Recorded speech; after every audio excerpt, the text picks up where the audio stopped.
Utah is a majestic state, with 5 excellent national parks and so many other awesome natural areas. Arches National Park, located near the popular town of Moab, showcases dozens of natural sandstone arches incorporated into the surrounding landscape. Unlike some other arches in our national park system, this national park, like so many others, has an exciting historical and geological tale to tell, and you won't want to miss one beat.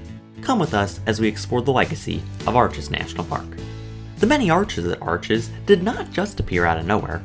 They slowly came into shape over many thousands of years through geological processes carving out the landscape visitors see today. A type of rock known as Entrada sandstone was the basis of the formation of the arches, being covered by thick salts and cracking into parallel lines before being eroded by rain and slowly rising above the surface of the ground in spectacular curving formations that attract visitors from around the globe. The arches are very delicate, however, and strong earthquakes or continued erosion can cause an arch to collapse under pressure, creating what is known as a fallen arch. An example of this can be seen with the Wall Arch, which collapsed in 2008 in the middle of the night with no witnesses. However, there have been many witnesses to the intact arches for hundreds of years, and thus begins the human history of the national park. For many years, the ancestral Pueblo people lived and hunted the area, carrying out similar lives to the peoples of nearby Mesa Verde National Park, and paving the way for their descendants, the Fremonts and eventually the Utes and Paiutes, who witnessed European arrival on the arch's scene. Spain was the first to explore that area of North America, tracing a route through the west on what is now called the Old Spanish Trail, which Route 191, which passes near the park, roughly follows. It wouldn't be until the 1840s, however, until a confirmed European would leave their market arches. A man named Dennis Julian, who was a fur trapper, chiseled his name onto a rock there and ushered in a wave of ranchers, prospectors, and farmers who created the town of Moab in the late 19th century. One other person of note is John Wesley Wolfe, who constructed a cabin within the arches and whose home can now be seen by visitors to the national park near the park's most famous formation, Delicate Arch. As the 20th century dawned, people began to petition the government for the creation of a national park to protect the beautiful arches.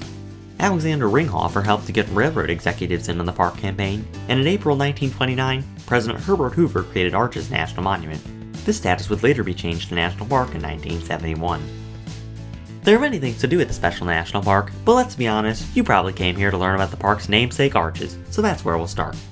Hiking trails span the park, giving visitors the best possible interactive experience with the arches, though it is important to remember to not damage or graffiti the landscape, as it is fragile and harming it could cause dire consequences as talked about above with the collapses of arches.